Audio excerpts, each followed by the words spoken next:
Kailan lang kayo natuto magmaneho? Matagal na? Gaano katagal yung matagal? 2014. So, nag 10 years na. Ngayon nyo lang naisipan kumuha ng lisensya, kuya? SP lang ako, ma'am. Hindi nga po. Opo nga po. SP lang. O, SP ka lang. Hindi man lisensya ang student permit. Sa loob ng 10 taon, nag-SP ka lang ng nag-SP. Dito na pala yung na kasi, ma'am. Kaya Hindi po rason yun, kuya. 10 years ka nang nagmamaneho. Tapos ang edad mo ay, what? You're old, already 48,000. Malapit ka na mag 50 years old. Ay, isa kang patatas.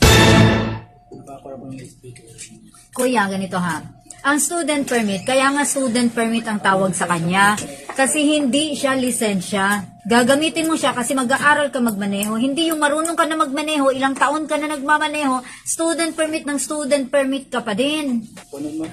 Walang pera pa. Walang pera. Pero pag nahuli ka, makapangutang tayo sa ibang tao para pambayad ng ating multa.